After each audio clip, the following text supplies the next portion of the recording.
Bueno, la última clase habíamos avanzado un poco, bastante poco, a decir verdad, con el texto de Popper que nos convoca. La idea entonces ahora es que yo comparta pantalla con ustedes del archivo de la semana pasada. Esperen un segundito.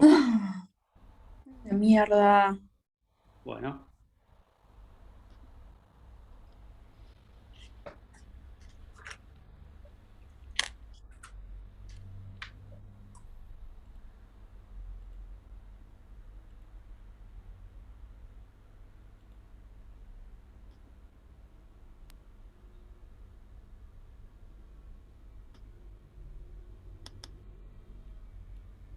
Muy bien. Ahí estamos todos viendo lo mismo que veo yo, que es un ajustito de Karl Popper, ¿verdad? Muy bien, Sí. Sí, sí, se vamos ve. a... La semana pasada hicimos una presentación que se extendió un poco más de la cuenta. Hablamos de algunas de las obras de Popper. Las obras que nosotros tenemos en la bibliografía obligatoria en teóricos es Conjeturas y Refutaciones, un capítulo de ese libro. Y en el caso de prácticos tenemos La lógica de la investigación científica, el capítulo 1, Panorama sobre algunos problemas fundamentales. También hicimos referencia la última clase sobre la sociedad abierta y sus enemigos y la necesidad de historicismo, que son dos textos también importantes de la obra de Popper. En algún momento dábamos algún apartado de la necesidad de historicismo, sobre todo porque era un texto en el cual Popper hacía algún tipo de referencia específica para con las ciencias sociales. Cuando Popper habla de ciencias sociales, se encargaba de hablar más bien de algunos problemas referidos a la historia, y más que nada, cuando él pensaba en términos de ciencias sociales, veía como una mayor potencialidad en el terreno de la economía, en lo que llamaba el método cero y demás. Pero bueno, eso en todo caso pueden ustedes profundizarlo por el lado de lecturas complementarias, ¿no? Decíamos que estas sean sus principales obras, y el capítulo que nos convoca hoy es el capítulo 1, Panorama de algunos problemas fundamentales de la lógica de la investigación científica, un texto escrito en la década del 30, en 1934. Y lo que decíamos también en ese texto es que es un texto crítico del positivismo lógico. O sea, de alguna manera Popper forma parte de ese círculo de Viena, obviamente de modo crítico, y presenta obviamente los problemas, los límites del verificacionismo al momento de validar el conocimiento científico, sobre todo que Popper entiende, y en buena medida era una cuestión propia de ese entonces, de considerar el verificacionismo como el modo por excelencia de validación de conocimientos científicos. Entonces, el modo en cual se demarcaba aquello que era ciencia de aquello que no lo era, tenía que ver justamente con el criterio de sentido, que estaba asociado justamente a la posibilidad de verificar ese tipo de enunciados en términos de lo que tiene que ver justamente con la diferenciación entre aquello que es científico y aquello que no lo es. Bueno, Popper claramente es un crítico de esta idea de el verificacionismo como un criterio de demarcación válido. En el análisis lógico, como decíamos, del método de ciencias sociales, hay modos de proceder. Unas cuestiones que también Popper se diferenciaba de otros autores tenía que ver justamente con el modo en el cual uno hace ciencia, esto es, desde dónde parte uno.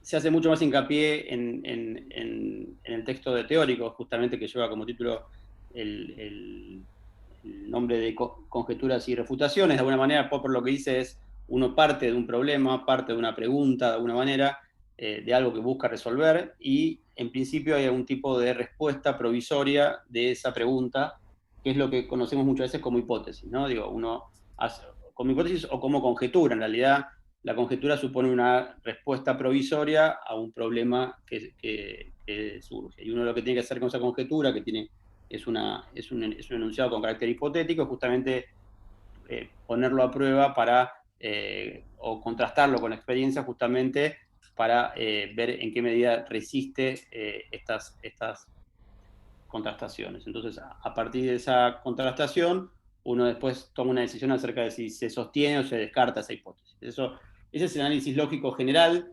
lo que él llama el método deductivo de contrastar de alguna manera, esto es partir de hipótesis y de aquello que se deriva de las hipótesis y someterlas a contrastación, y en principio definir si esas hipótesis se sostienen o hay que descartarlas. Ese es el marco general que forma parte de lo que hablamos la semana pasada. Estas preguntas guía, como yo les decía la semana pasada también, son, digamos, el esqueleto que atraviesa buena parte de este texto breve, como les dije la semana pasada. Me tomé el trabajo de contar las páginas, creo que son 21 o 22 páginas. Es un texto breve que digo, condensa un montón de discusiones y un montón de cuestiones que, como verán, digo, es un texto de 22 páginas que nos toma casi 2 semanas para poder tratarlo, y que, bueno, justamente dispara una serie de preguntas y de dificultades, sobre todo al momento de ver cuál es el lugar de esta obra en la epistemología contemporánea. El primer tema que guía, bueno, como verán, estas 6 preguntas guía, digamos, después las vamos a ir desarrollando con más detalle. El primero tiene que ver con el problema de la inducción, el segundo con la diferencia entre contexto de descubrimiento y contexto de justificación. Ahí Popper, bueno, es una de las cuestiones que Popper más hincapié hace justamente en diferenciar este contexto de descubrimiento y contexto de justificación.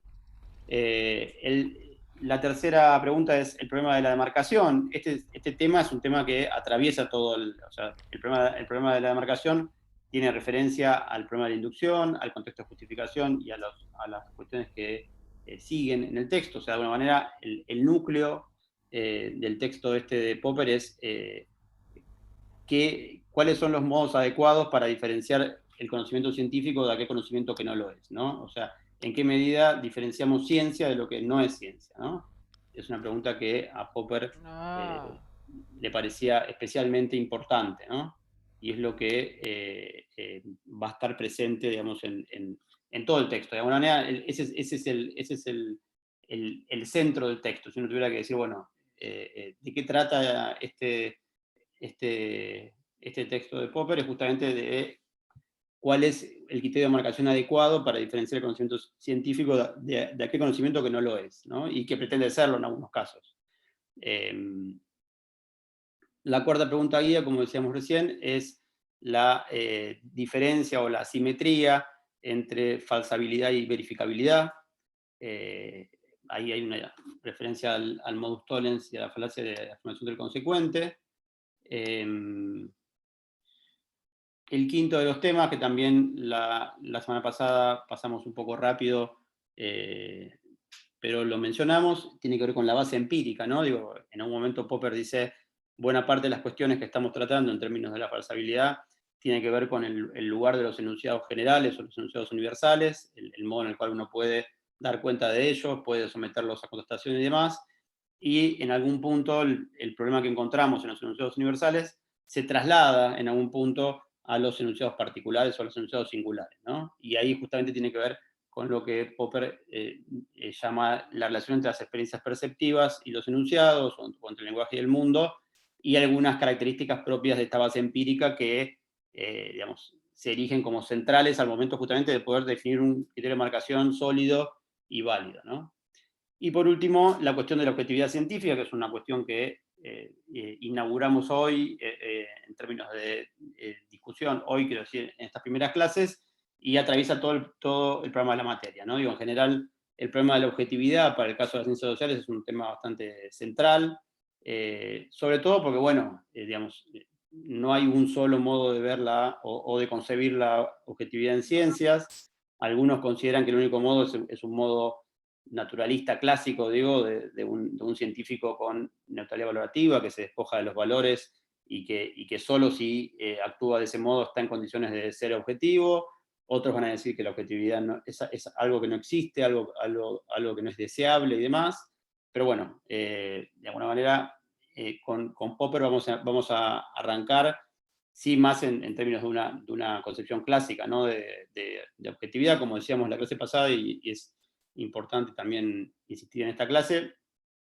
El texto de Popper no es un texto de epistemología de las ciencias sociales, no es un texto de epistemología de la ciencia en general. Cuando él piensa justamente ejemplos y la distinción entre verificabilidad, falsabilidad y demás, no está pensando en ejemplos de ciencias sociales, no está pensando en esos términos, sino está pensando en términos de las ciencias más avanzadas de ese entonces, que son justamente las ciencias exactas y naturales, ¿no? Vale la pena mencionar, porque muchas veces uno dice, bueno, pero tanto habla de verificabilidad, falsabilidad, objetividad y demás, y no da ningún ejemplo a ciencias sociales. Bueno, justamente, al menos en este texto o en esta discusión, y en esta primera parte de la materia, digamos, hacemos mucho hincapié en las cuestiones metodológicas, en las cuestiones epistemológicas, en las cuestiones de objetividad, de contrastabilidad, de experiencia, de explicación científica, digamos, es uno de los temas de esta semana, de alguna manera, el teórico que se dio hoy a la mañana y que se va a dar el jueves, hace una referencia bastante exhaustiva de estas cuestiones. Como decía, esta primera unidad de nuestra materia es una unidad más general sobre la ciencia en general, ¿no? Digo, más adelante vamos a ir avanzando hacia las características propias de ciencias sociales y las características distintivas de ciencias sociales, ¿no? Digo, cuando uno piensa el problema de la inducción, el problema de marcación y demás, son problemas generales de la ciencia, como les decía, y no problemas específicos de las ciencias sociales, ¿no? Obviamente que cada una de estas cuestiones, si uno las traslada o si uno las observa desde el ángulo de las ciencias sociales, tienen otras acepciones y otro tipo de dificultades, ¿no? Y como decía, el problema de la objetividad científica para las ciencias exactas y naturales es simplemente esta cuestión de que los enunciados sean contrastables intersubjetivamente, algo bastante básico y clásico, digo, cómo uno define la ciencia, ¿no?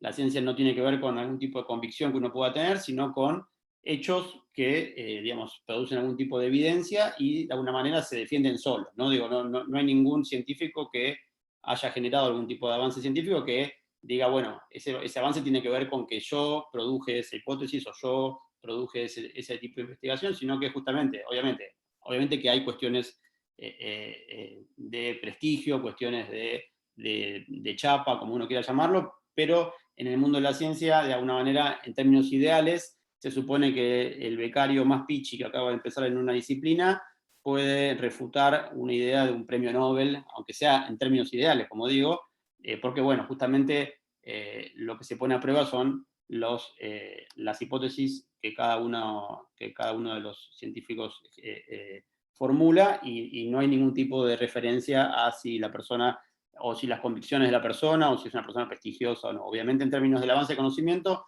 aquellas personas que tengan más pergaminos van a generar mejores hipótesis o hipótesis más productivas y demás, pero bueno,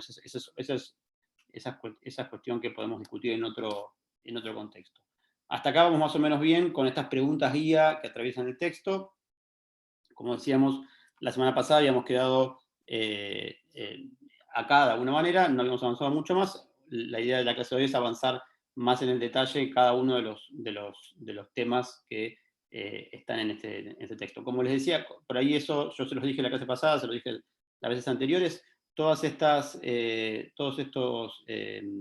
archivos en los cuales nosotros nos basamos para dar las clases, más una guía de preguntas, están en las aulas de prácticos. Esto es, hagan el ejercicio, en el caso que no estén, hagan el reclamo para que colguemos las cosas, porque a veces también pasa que ustedes sabrán que hubo algunos problemas en el campus, que algunas aulas se fueron uniendo, separando, agregaron alumnos, sacaron alumnos, bueno, nada, problemas propios de un comienzo de cuatrimestre un poco accidentado, tuvimos una semana que no hubo aulas de campus disponibles. Bueno, entiendo que hoy está todo disponible y en principio en todas las comisiones de prácticos están disponibles estos PowerPoints en los que nos basamos nosotros para dar las clases y una serie de guías y unas guías de preguntas de cada uno de los textos que sirven generalmente estas guías de preguntas, sobre todo si ustedes van a leerlo por primera vez, bueno, ustedes se fijan en la guía de preguntas y de alguna manera pueden notar en dónde hay que hacer hincapié o dónde está el énfasis del texto. A veces pasa que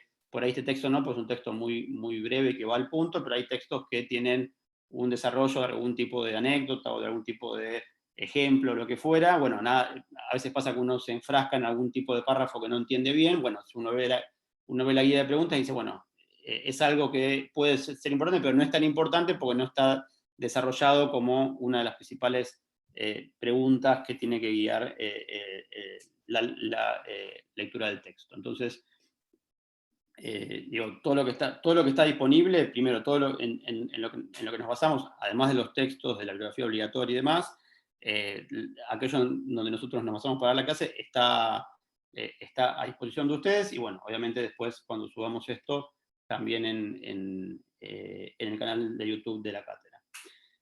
Muy bien, avanzamos entonces un poquito más. Tenemos el método de las ciencias empíricas. Esto es algo que digamos, está presente en este texto.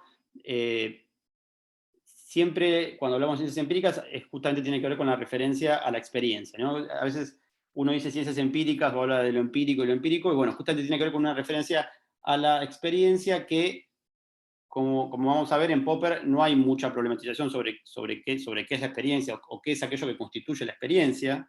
Esto es aquello a partir de lo cual uno puede aspirar a generar conocimiento, ¿no? Digo, porque uno, si se pone muy específico, digamos, hay ciertas experiencias que uno puede tener, o, digamos, algún tipo de observación, o algún tipo de percepción y demás, que en algunos casos no son justamente, de alguna manera, entendibles, o que no se pueden, digamos, pensar en términos de generar algún tipo de conocimiento, o al menos algún tipo de análisis explicativo, ¿no? Digo, lo menciono porque, digamos, el mundo de la experiencia puede ser un mundo completamente variado y anárquico, pero bueno, acá estamos hablando de justamente experiencia que en muchos casos se referencia a aquello que es observable sensorialmente, ¿no?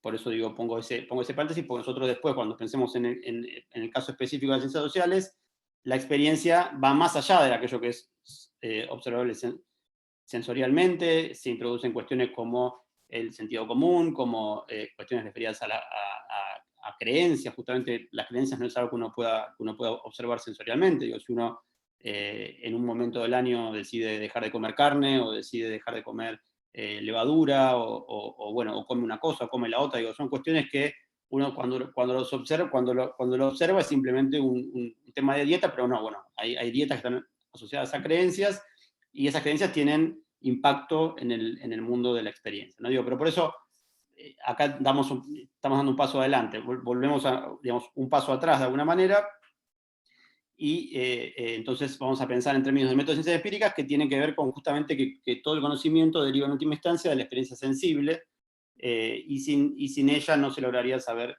ninguno. Las ciencias empíricas, entonces, decíamos, dice Popper, se caracterizan por utilizar el método inductivo, y esto que decíamos la semana pasada, lo inductivo tiene que ver justamente con el pase de enunciados particulares a enunciados universales, ¿no? Con el tipo de generalización que solemos pensar en términos de, para el ejemplo de lo que piensa Popper, el hecho de que hayamos observado un montón de cisnes y que todos ellos sean blancos, llegar a la generalización, a una hipótesis que suponga que todos los cisnes son blancos, ¿no? Y en general, digamos, es una cuestión, el razonamiento inductivista es un razonamiento que nos acompaña, incluso no solo en términos del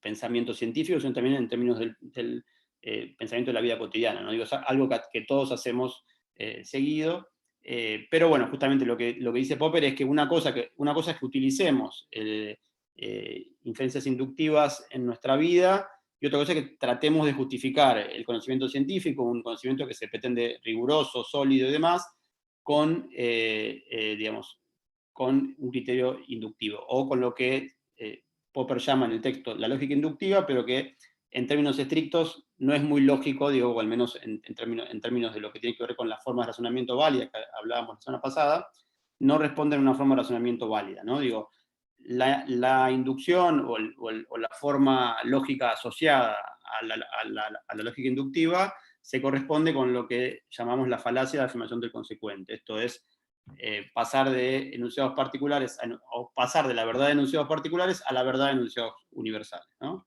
Igual esto vamos a ir avanzando y lo vamos a ver con un mayor detalle, pero es lo que Popper llama el problema de la inducción. Esto es, ¿en qué medida se justifica o cómo se puede justificar la inducción, ¿no? Entonces, la pregunta que se hace Popper es si están justificadas estas inferencias inductivas, y en el caso de que lo estén, ¿cómo? ¿No? Lo que entonces Popper ahí menciona es que justamente no podemos alcanzar enunciados universales partiendo de enunciados particulares, por más elevado que sea el número de los enunciados particulares, ¿no? Digo, a veces,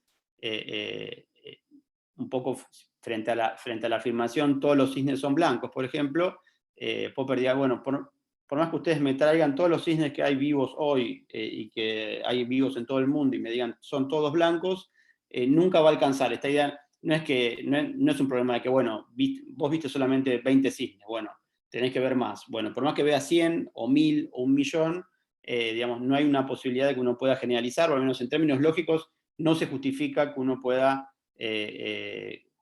justificar inferencias generadas de esa manera. Y un poco también, no en este texto, pero en otros textos, Popper también critica digamos, el criterio de una lógica probabilística, ¿no? Digo, otra de las maneras es, digamos, hoy día hay modos más o menos precisos de calcular la población de una especie, ¿no? Supongamos, no sé, ballenas, hubo un problema, o un tipo de ballena en particular, hubo un tipo de problema de caza, de peligro de vía de extinción, y se sabe que hay, supongan, 100.000 ballenas del tipo, no sé, orca o lo que fuera. Bueno, supongamos que nosotros pudimos observar el 99% de ese tipo de ballenas. ¿Por qué? Porque son ballenas que tienen mucho interés, que aparecen, bueno, que son grandes, aparecen, y hay un seguimiento de parte de los científicos y demás.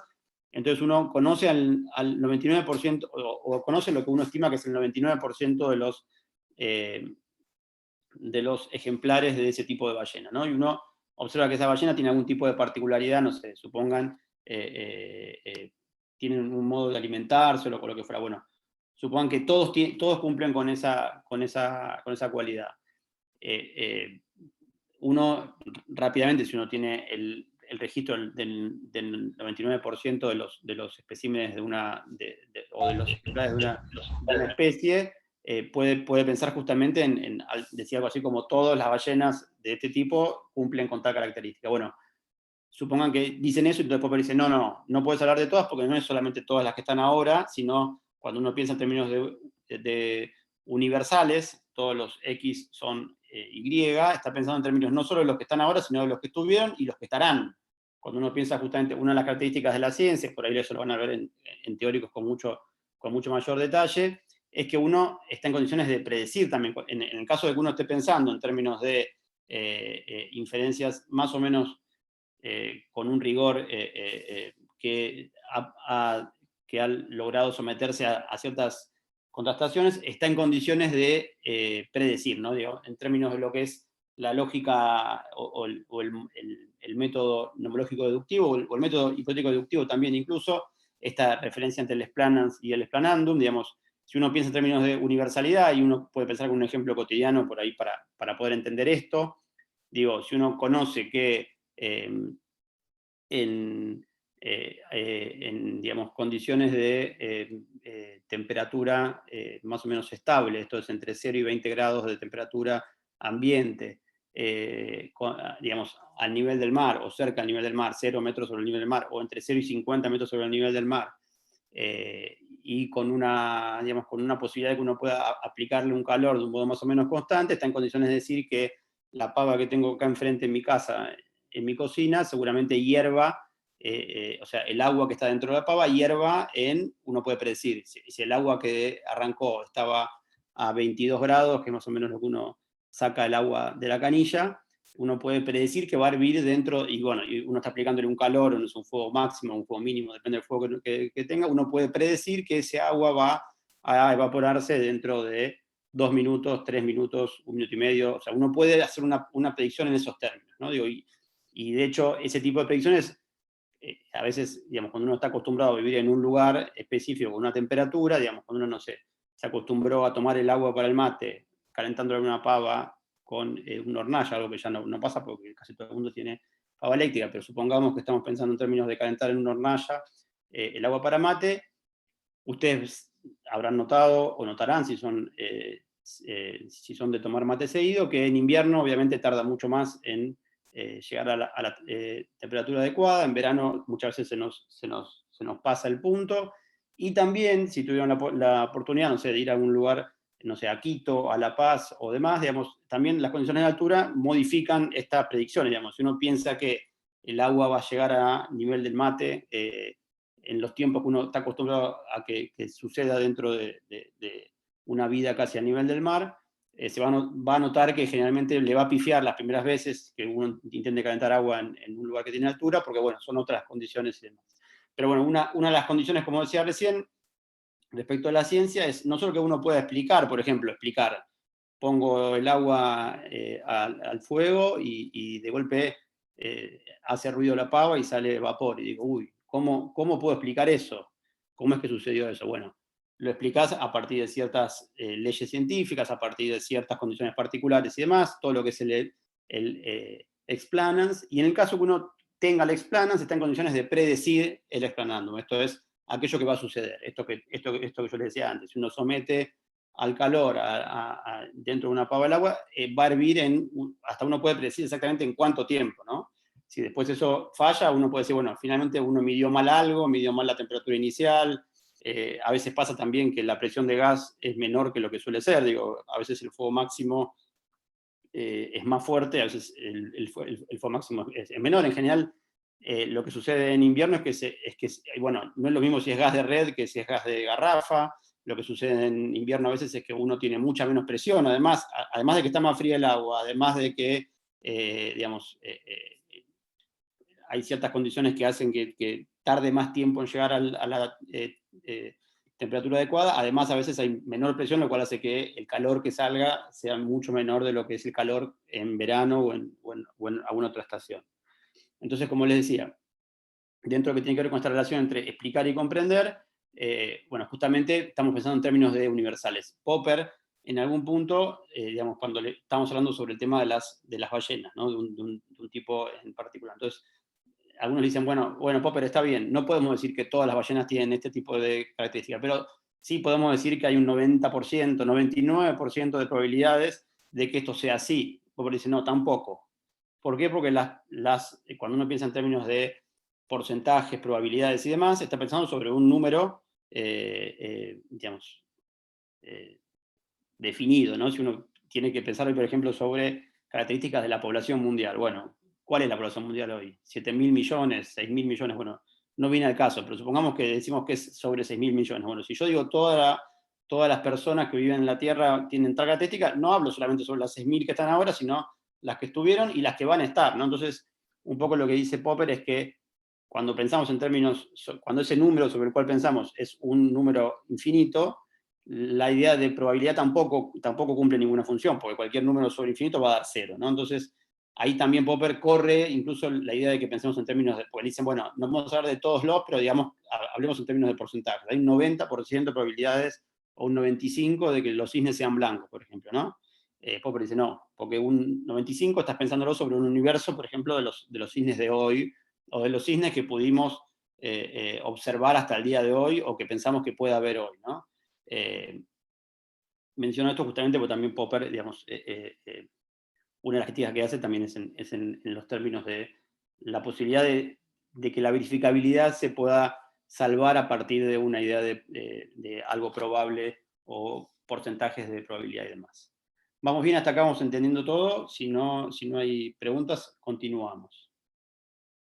Entonces, decía Popper, no se pueden alcanzar enunciados universales partiendo de enunciados particulares, y cualquier conclusión que saquemos de este modo corre siempre el riesgo de resultar falsa un día. ¿Por qué es esto? Bueno, por lo que decíamos antes, que la inducción se basa en la falacia de afirmación de consecuente, ¿no? Digo, en general, todos creemos muchas veces que las generalizaciones que hacemos están más o menos bien justificadas. Bueno, esas generalizaciones siempre pueden encontrar el caso que defina que esa generalización que estamos haciendo era incorrecta, ¿no? Entonces, el caso de la falacia de afirmar el consecuente es que de premisas verdaderas podemos arribar a una conclusión falsa. Afirmar que todos los cisnes son blancos es una verdad, es un error, porque siempre puede aparecer el cisne que no sea blanco, que me tira abajo esa hipótesis que uno considera bastante bien justificada. Entonces, uno de los modos que ve Popper que la inducción puede salvarse es pensando en términos de un principio de inducción, ¿no? Que es algo así como un enunciado que tenga que ver con el modo en el cual funciona la inducción. Un poco lo que Popper rápidamente va a decir acá es que el gran problema del principio de inducción es que el modo que encuentra de justificarse es un modo inductivo, ¿no? De alguna manera uno podría decir la inducción funciona porque ha venido funcionando hasta acá, o porque la mayoría de las veces ha funcionado, ¿no? Una posibilidad de resolución de este principio de inducción tiene que ver con una idea de una regresión infinita, esto es que se justifique inductivamente, ¿no? Digo, cuando uno tiene que justificar una inducción, generalmente hay una especie de justificación circular, ¿no? Digo, si uno hace algún tipo de generalización en su vida cotidiana, también, digamos, es un modo en el cual uno se justifica a partir de que siempre fue así o que la mayoría de las veces fue así. El otro modo de salvar el problema de inducción es pensar en un principio a priori, justamente acá en términos de lo que dice Kant, pero bueno, justamente pensar en un principio a priori justamente choca con la idea de pensar en términos de una contrastación empírica, ¿no? Digo, un principio a priori no es algo que pueda ser contrastable y de alguna manera choca con la idea misma de la posibilidad de dar cuenta de esa inducción. Perdón, Y sí, una pregunta.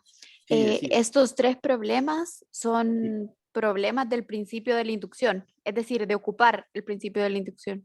Sí, ¿O en cómo? realidad son los modos que se intenta salvar este principio de inducción. Lo que podemos adelantar es que Popper dice que son insuficientes para salvar a la inducción. Digo, un modo de salvarlo es pensando en un principio de inducción que se justifica de modo inductivo, que conduce a una relación infinita. El otro modo es pensarlo en términos de un a priori, esto es que esté más allá de la experiencia, de alguna manera como un principio que no tenga que ver con una cuestión empírica. Y el tercer modo de salvar la inducción tiene que ver con la idea de la probabilidad, que es lo que hablábamos recién, ¿no? Digo, está bien, no podemos justificarlas en términos de verdades o de enunciados verdaderos por el hecho de ser universales. Pero bueno, hablemos de probabilidad, seguridad o, digamos, acercamiento o algo por el estilo. Bueno, también Popper ahí descarta la idea de que el principio de inducción se pueda justificar de esta manera. El siguiente tema de lo que habla Popper, que es algo de lo que habíamos hablado en la última clase, es la cuestión del psicologismo, ¿no? Lo que él llama la eliminación del psicologismo, y él ahí distingue entre la psicología del conocimiento, que refiere a hechos empíricos, y la lógica del conocimiento. Un poco acá, digamos, esta distinción Popper la hace entre lo que él llama el problema del el contexto de descubrimiento y el contexto de justificación, ¿no? Un poco Popper es bastante concesivo con lo que tiene que ver con el contexto de descubrimiento. De alguna manera, él dice, no nos importa o no nos interesa demasiado qué pasó por la cabeza de la persona que generó algún tipo de conjetura, una hipótesis, algún tipo de posible explicación a un fenómeno, ¿no? Digo, a mí no me interesa saber qué pasó por la cabeza de ese investigador o de esa investigadora, de esa persona que generó esa hipótesis, sino, o si fue justamente, si tuvo algún tipo de inspiración, si había leído mucho sobre lo que estaba trabajando, o si había leído poco, si tenía muchos papers antes de decirlo o no tenía muchos papers. Esto es, las cuestiones que refieren a la personalidad específica de quien emite esa hipótesis, sino lo que me interesa es cómo esa hipótesis de alguna manera se pone a prueba, ¿no? Entonces, digamos, las cuestiones referidas al contexto de descubrimiento, esto es todo aquello que está alrededor de esa hipótesis, o sea, de alguna manera uno podría decir, bueno, cuando Newton generó sus hipótesis, uno podría haber indagado sobre en qué medida vos soñaste esto de la manzana, esto fue algo que vos estuviste viendo, uno podría haber interrogado a Newton o pensar en un genio extraordinario de ese autor y demás. Bueno, Popper lo que habría hecho es decir, bueno, a ver qué hipótesis tenés, bueno, vamos a ponerla a prueba y vamos a ver en qué medida resiste contrastaciones, ¿no? Digo, no nos importa demasiado aquello que tiene que ver con la psicología del conocimiento, aquello que tiene que ver con cómo surgen las ideas, cómo se le ocurren a la gente o a las mentes más brillantes algunas ideas, sino cómo se ponen a prueba y cómo se contrastan y cómo en alguna medida resisten estas contrataciones, ¿no? Digo, entonces, todo lo que tiene que ver, dicho de alguna manera más o menos rápida, todo lo que tiene que ver con el contexto de descubrimiento, Popper va a decir, perfecto, no hay ningún inconveniente ahí, esto es todo terreno de discusión en otro campo, lo que nos importa es el contexto de justificación, ¿no? Digo, también ahí hay una distinción, digo, con cierta tradición de los verificacionistas que hacían mucho hincapié en la cuestión del contexto de descubrimiento, ¿no? Digo, entonces cuando uno llegaba con una hipótesis o con una idea nueva, había mucho interés en saber cómo es que llegó hasta esa idea. Bueno, a Popper no le interesa cómo llegaste a la idea, le interesa cómo se sostiene esa idea, ¿no? Cómo se sostiene, cómo se pone a prueba y cómo resiste las pruebas de alguna manera, ¿no? Digo, porque si el genio más grande de una disciplina viene con una hipótesis que es floja, bueno, mira, esta hipótesis, perfecto lo que vos me decís, que venís con un montón, pero no se sostiene, así que la vamos a descartar y a otra cosa mariposa, ¿no? Entonces, ahí es donde es importante tener presente esto que menciona Popper, que ningún modo de ser, ninguna convicción profunda está en condiciones de justificar sólidamente una hipótesis. ¿No? Digo, no hay, por más convicciones que uno tenga, no hay forma de que se sostenga eso. ¿No? Digo, esto tiene que sostenerse a partir de la puesta a prueba, y esta puesta a prueba aparte siempre es intersubjetiva. ¿No? Si yo digo, mira, hice un descubrimiento bárbaro, y el único que lo puede poner a prueba soy yo. Digo, no, hay que diseñar un experimento que solamente yo estoy en condiciones de entenderlo y de poder reproducirlo y demás. Bueno, me van a decir, no, mira, eso no es la ciencia. La ciencia justamente es que ese experimento esté disponible para que cualquiera pueda ponerlo a prueba como lo pusiste a prueba vos, con el diseño del experimento que vos decís, y que de alguna manera todos los que intenten ponerlo a prueba y digamos, tumbar esa hipótesis que vos tenés, no lo logren. Entonces busquen todos los posibles elementos que estén en condiciones de falsar esa hipótesis y que no lo logren, ¿no? Pero que cualquiera lo pueda hacer. Básicamente es ahí donde la validación gana fuerza, ¿no? Digo, en que cualquiera pueda ponerlo a prueba y cualquiera pueda ver en qué medida una hipótesis se sostiene en términos lógicos, en términos empíricos también, y en términos de justamente los métodos de digamos, ponerlo a prueba, ¿no? Entonces, como decíamos recién, todas las preguntas de la psicología del conocimiento y del contexto de descubrimiento tienen que ver con cuestiones acerca de cómo se generan las nuevas ideas, cómo se le ocurren ideas a las personas, incluso no por ahí en este texto, pero en otros textos. Creo que en este texto también hace alguna referencia a, ustedes habrán notado que en el texto, cuando habla de criterio de marcación, hay como ciertas referencias a la metafísica, ¿no? Digo, como aquella que es opuesta a la ciencia, ¿no? Y en algún punto Popper dice, bueno, la ciencia se distingue de la metafísica no porque digamos que la ciencia es buena y que la metafísica es mala, o que la ciencia genera avances y la metafísica te deja en una especie de nebulosa que no va a ninguna parte. Bueno, incluso Popper dice, en lo que tiene que ver con la psicología del conocimiento y del contexto de descubrimiento, hasta, digamos, hay cuestiones referidas a la metafísica que pueden servir. Digo, hay cuestiones referidas a las creencias, a las visiones, a los sueños, a cualquier elemento que permita que una persona sea más creativa o tenga ideas más avanzadas o ideas más geniales y demás. Eso va a ayudar a que tengamos ideas más o hipótesis más con más riesgo, ¿no? De alguna manera un poco lo que dice Popper es que las hipótesis mejores son las que están en condiciones de avanzar sobre más campos, y incluso son más fáciles de falsar, ¿no? Digo, si yo digo una hipótesis que trata de versar sobre todas las fuerzas del universo, bueno, se puede poner a prueba rápidamente, o se puede poner a prueba de un modo bastante sencillo, bueno, y si no lo resiste, enseguida va a ser descartada, ¿no? Entonces, esto tiene que ver con lo que decíamos con el contexto de descubrimiento, y después como otro campo, incluso esta cuestión del contexto de descubrimiento y del contexto de justificación, ustedes que ya tuvieron o al menos un avance sobre lo que tiene que ver con lo que el titular de la materia llama el escenario postempirista, habrán visto que estas discusiones sobre contexto de descubrimiento y contexto de justificación, digamos, Popper de alguna manera tiene algo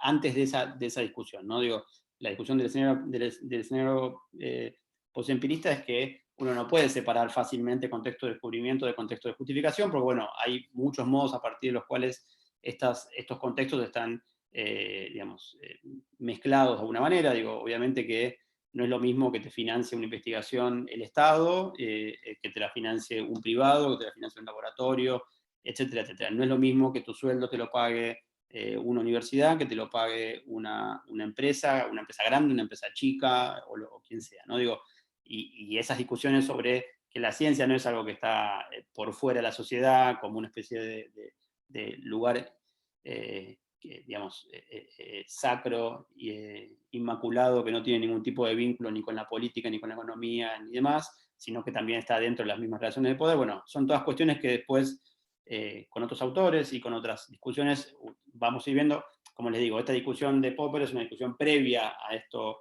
que tiene que ver con la obra de Kuhn, con el escenario posempirista y demás, pero que está bien demarcado en el caso de Popper, digo, de decir que el contexto de descubrimiento es algo que no le vamos a dar importancia, al menos en lo que tiene que ver con la justificación de los enunciados, ¿no? Digo, la lógica del conocimiento y el contexto de justificación es elementos centrales, el lugar en el cual los enunciados tienen que demostrar su temple, tienen que contrastarse, tienen que ponerse a prueba, y en qué medida también tienen algún tipo de relación con otros enunciados, ¿no? Digo, por todo enunciado muchas veces está,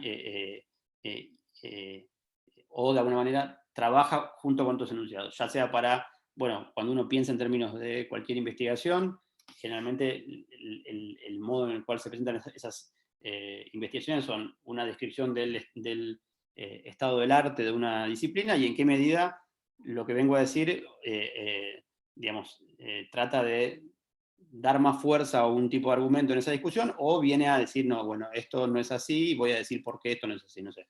Supongamos algo bastante contemporáneo, la discusión sobre el modo en el cual los oficialismos definen las fechas de elecciones, ¿no? Digo algo que, por ejemplo, está ahora bastante sobre el tapete, porque, bueno, hay pandemia, hay condiciones sanitarias para que en principio se pueda evaluar la posibilidad de postergar elecciones. Algunos dicen, bueno, en Chile hace una semana sucedió, se postergaron unas elecciones, ¿por qué si en Chile se postergaron, que era un gobierno de un signo, no se pueden postergar acá? Bueno, discusiones sobre en qué medida eso embarra el terreno político, en qué medida, bueno, hay todo un estado del arte sobre eso. Uno después podría decir, es una atribución que tienen los oficialismos y que no debería, digamos, tener un impacto en el escenario político. Otros dirán no, digamos, es un modo de, si uno tiene ya definidas las elecciones de acá a los próximos 20 años, y sabe que, por ejemplo, Estados Unidos, uno sabe que se vota, no sé si el 2 de noviembre, cada 2 años, y bueno, siempre votan ahí, y mientras nadie toque eso, no se embarra el terreno político, al menos en esos términos, ¿no? Uno después podría decir, bueno, finalmente las fechas no la tocan, pero se embarra por todas otras razones y demás, pero bueno, digo esto para pensar algún ejemplo de algún tipo digamos, de tópico que nos toca de alguna manera, y los modos en cual uno puede pensar cómo se justifica hipótesis en un sentido o en otro, ¿no? Si uno piensa sobre estas cuestiones, el estado del arte, hay toda una parte que dice una cosa, otra que dice otra, y en qué medida yo intervengo diciendo, bueno, considero que la potestad de los oficialismos de tocar la fecha de elecciones generan A, generan B, generan C o lo que fuera, ¿no? Se va entendiendo hasta ahora esta cuestión de cómo vamos avanzando sobre el texto de Popper. Me interesa digamos, que si tienen preguntas las vayan haciendo, porque si no después uno avanza y después volver a veces se torna más engorroso. Profe, perdón. Sí. En conclusión, a Popper lo que le interesa es la justificación y no tanto el descubrimiento, ¿cierto? Exacto, Okay. Exacto, sí. Muy bien hecho el resumen, sí. Obviamente hace toda la descripción, porque obviamente discute con quienes consideran que el contexto de descubrimiento tiene algo para decir, pero él claramente dice dónde se define digamos, aquello que le da fuerza, o aquello que tiene que ver con el método científico, o aquello que tiene que ver con Claro. la lógica de la investigación, es en qué medida se validan y se justifican las Es hipótesis. que, perdón, pero cierto que muchas veces Popper explica mucho con las cosas con las que no está de acuerdo, ¿cierto? Sí, bueno, tiene un modo, Popper tiene un modo de decir las cosas y también pensar las posibles objeciones a lo que él va a decir. De hecho, eso es una dificultad, porque él te dice, bueno, yo digo A, me van a decir que porque digo A pasa B, C y D. Yo digo, a los que me dicen B les digo esto, a los que me dicen C les digo esto, y de alguna manera lo que hace él es decir algo, adelantarse a las críticas que le van a hacer y responder a esas críticas. Entonces a veces uno no sabe si él se está haciendo una crítica a sí mismo o si está adelantándose a las críticas que le van a hacer. Entonces, en este caso, de alguna manera, lo que está haciendo justamente es pensar esa discusión y, digamos, adelantarse a esa pregunta, ¿no? Digo, y esta cosa de decir, el lugar donde es importante hablar es justamente el contexto de justificación. Me hacen una pregunta en el chat, ahora justo vi que estaba recién. Profe, ¿puede explicar un poco en qué se basa el concepto de regresión infinita? Bueno, lo pasé un poco rápido sobre eso. Popper, digamos, cuando habla de regresión infinita, por ahí está mejor explicado en otros textos y no por ahí en el texto de Popper. Básicamente es un modo de, digamos, justificar una generalización con algún principio que en algún modo requiere para justificarse de otra generalización, digo, por eso es una regresión infinita. Uno podría decir, no sé, supongo que uno dice una cosa como todos los barbudos son de izquierda, una cosa que muchas veces pasa, ¿no? Digo, los que salen en la tele, barbudos, fumando pipa, todos los barbudos que fuman pipa son de izquierda, por ejemplo, ¿no? Digo, algo que uno habrá hecho como generalización en algún momento. Bueno, ¿en qué medida uno puede justificar eso? Bueno, porque todos los casos en los cuales uno pudo observar a una persona con barba y con pipa, no sé, por ejemplo, en el caso nuestro uno puede decir todos los que vimos en Argentina, algún latinoamericano que vino y demás, pero bueno, y entonces dice, para todos esos casos, para todos los casos en los cuales vimos un barbudo, ese principio de inducción funcionaría en un modo de decir, hasta ahora todos los que hemos visto, todos los A que hemos visto, poseen la propiedad B. Bueno, ese principio, el único modo que tiene de justificarse es de un modo inductivo, es decir, hasta ahora todo lo que hemos visto han funcionado así. Hasta ahora no hemos conocido a uno que no haya sido así, ¿no? Entonces, el principio de inducción lo que hace es como justificar la generalización con un principio que para justificarse requiere de generalización. De alguna manera, lo que ve Popper ahí es que en todo caso puede haber algún tipo de principio superior de generalización. Siempre que hemos hecho generalizaciones hasta acá, han funcionado y así sucesivamente, ¿no? Entonces, es esa la idea de una regresión infinita, ¿no? Digo que justificar inductivamente o justificar con generalizaciones un principio que habla sobre generalizaciones, de alguna manera se termina mordiendo la cola constantemente, ¿no? Digo, en el texto que yo tengo acá atrás, que es esa cosa llamada ciencia, que siempre le hago publicidad, no lo conozco a Alan Chalmers, y creo que tampoco vive, pero bueno, no viene al caso. Hay una explicación bastante práctica de cómo es que funciona este principio de inducción y esta idea de una regresión infinita, ¿no? Digo, de que no hay modo que la generalización se justifique más allá de la generalización. Por eso, de alguna manera, es esta idea de que se muerde la cola, ¿no? ¿Se entendió la respuesta, Darío? Si no, bueno, vuelven a preguntar eventualmente. Avanzamos entonces un poquito más. Método hipotético deductivo. Algo hemos adelantado ahora cuando hablamos en realidad del método nomológico deductivo, pero para el caso de Popper hablamos de hipotético deductivo y un poco también nos trae a la discusión de lo que hablamos la semana pasada, ¿no? Cuando en algún momento alguno de ustedes preguntaba si Popper de alguna manera estaba en contra de la idea de verdad o de leyes científicas o algo por el estilo, o si él ponía en duda la existencia de leyes científicas y demás. Lo que en ese entonces dije, bueno, si vamos a pensar las leyes científicas en términos de la verificabilidad, esto es, leyes que ya han sido verificadas y que no tienen por qué ser sometidas a prueba, bueno, puedo decir, ese tipo de leyes científicas no son leyes que existan. Ahora, si uno piensa las leyes científicas en términos de hipótesis suficientemente corroboradas, que están en condiciones, obviamente, de seguir poniéndose a prueba, pero que por el momento han demostrado su temple, uno podría decir, en esos términos, las leyes científicas para Popper son. O sea, no hay ningún enunciado universal que deje de tener carácter hipotético. O sea, si uno dice, las leyes científicas para Popper existen, pero tienen carácter hipotético, esto es, son refutables, son falsables. Es verdad que a veces uno dice, bueno, una ley científica parece que es contraria, o parecería que es contraria a la idea de posibilidad de ser falsada. Bueno, no, Popper no decir, es falsable. Todo concepto, todo enunciado que se define a sí mismo como científico es falsable, es contrastable y es refutable, ¿no? Son tres modos de hablar de lo mismo. Entonces, el método hipotético deductivo como vemos en el texto, como desarrolla Popper allí, habla de ciertos pasos que tiene que cumplir justamente una teoría para ser sometida a contrastación. Los primeros 3 pasos, como verán, tienen que ver justamente con cuestiones que son previas a lo que llamamos a veces ir al campo o ir a la experiencia, ¿no? Esto es someter la prueba empírica. El primero de ellos es la comparación lógica de las conclusiones, unas con otras. Obviamente siempre que uno hace una hipótesis o una teoría, de allí se deducen una serie de conclusiones que una de las condiciones centrales, digamos, para todo concepto científico es que sean coherentes en términos lógicos. Entonces, uno no puede haber 2 conclusiones que digan al mismo tiempo A y no A en una teoría científica, ¿no? Digo, si son contradictorias, hay un problema ahí. Esto es, de alguna manera tiene que haber alguna de las 2 que prevalezca, pero no pueden estar las 2 al mismo tiempo siendo afirmadas.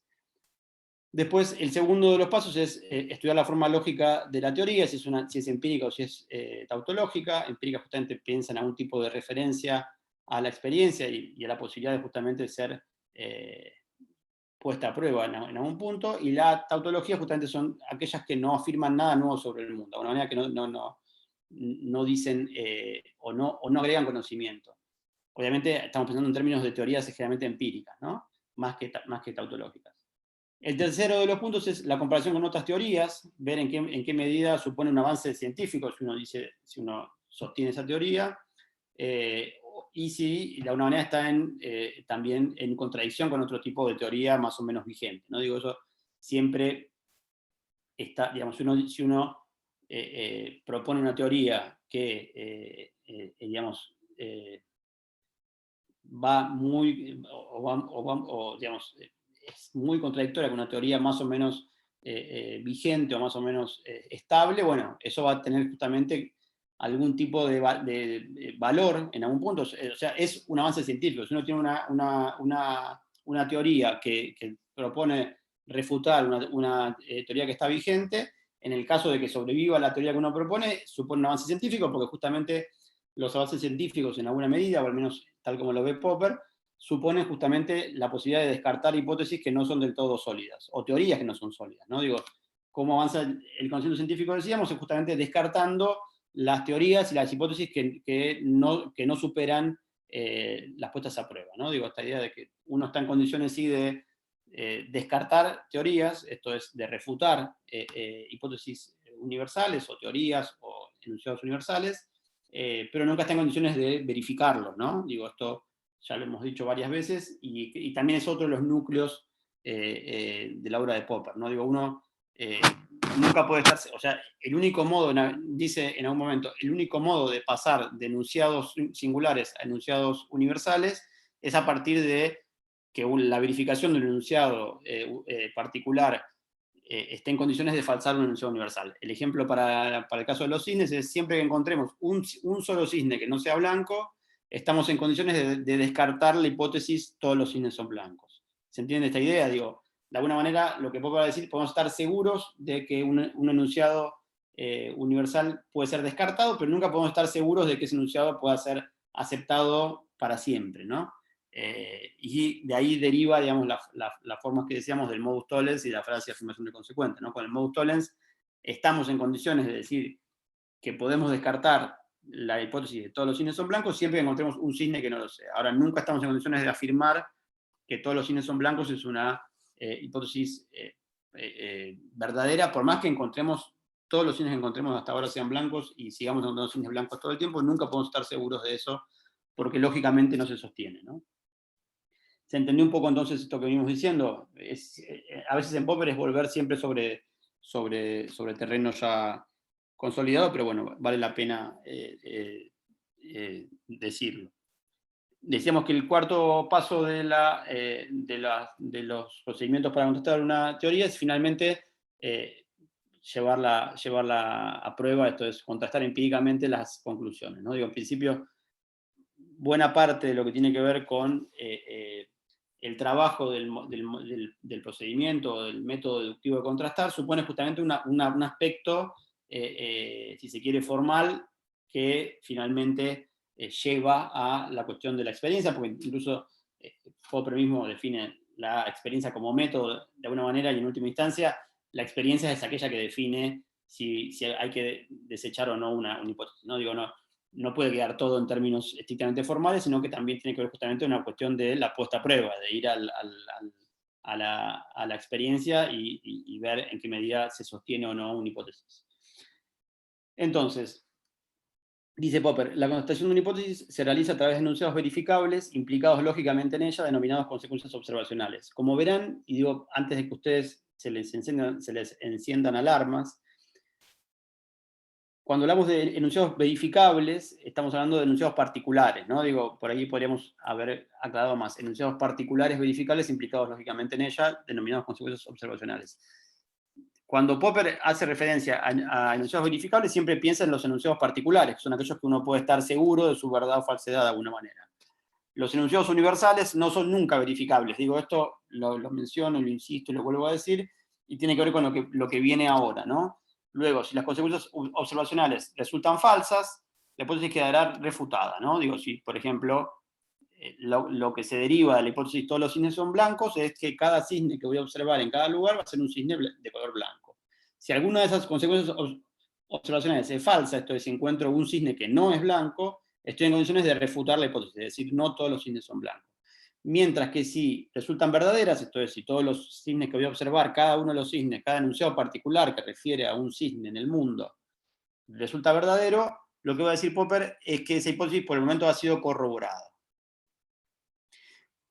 ¿Por qué es importante, digamos, esta diferenciación entre corroboración y verificación? Justamente porque la corroboración en algún punto en Popper supone justamente un intento de falsación que no ha sido exitoso. Acá es donde las neuronas de muchos de ustedes ya explotan y dicen, ya me volví, no entendí nada, no sé lo que está diciendo, pero la idea justamente de que una hipótesis ha sido corroborada o ha sido puesta a prueba y no ha logrado ser falsada es que justamente la corroboración supone como una suerte de intento de falsación que no tuvo éxito. Entonces, intenté buscar el cisne que no es blanco, y todos los cisnes que encontré son blancos. Entonces, bueno, por el momento ha sido corroborada.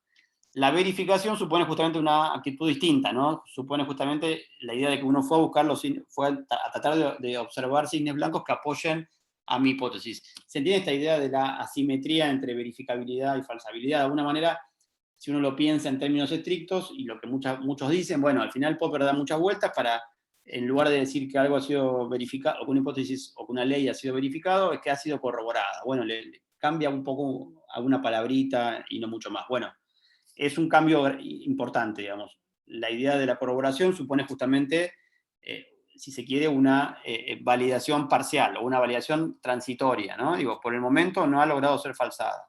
Lo que quiere decir corroborada es una hipótesis que por el momento no ha logrado ser falsada.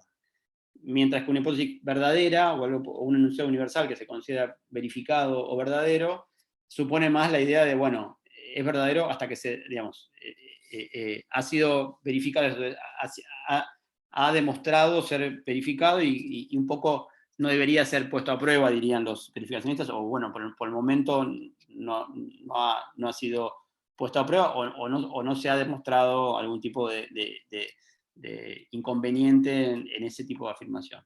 ¿Se entiende esta idea? Ahí está levantando la mano María, que quiere preguntar. Adelante, María. A ver, espera que, como tengo pantalla completa... Bueno, María, habla. Creo que puedes hablar. Sí, quería consultarle que al final entonces se entendió lo que es corroboración, pero no termina de cerrar la idea, entonces, ¿a qué se denomina verificación?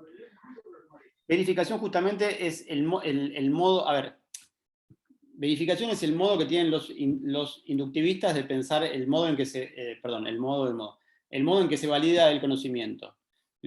Para un verificacionista, si vos decís todos los cisnes son blancos, lo que voy a ir a hacer es ir a ver todos los cisnes, tratar de juntar la mayor cantidad de cisnes blancos para decir, sí, encontré un montón y tenés razón, todos son blancos, así que tiene mucha fuerza tu hipótesis. Y hasta uno podría decir, bueno, si hasta ahora encontré 1 millón, si encontráramos 3 millones tendría aún más fuerza mi hipótesis, ¿no?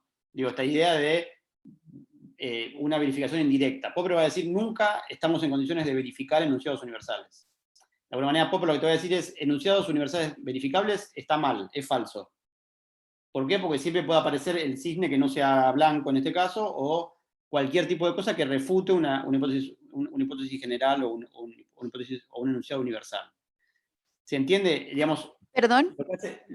lo que hace Popper en buena parte del texto es justamente esta crítica a la noción verificacionista de que se puede hablar de la verdad de un enunciado universal. Los enunciados universales nunca son verdaderos, al menos no así como sí lo son los enunciados particulares. Digamos, uno sobre un enunciado particular, sobre el enunciado que dice hay atrás mío una pared amarilla y blanca, o hay una pared atrás mío que es verde, uno puede decir es verdadero o es falso, y ahí lo podemos definir de una vez y para siempre. Decir, bueno, ¿es verdadero o es falso?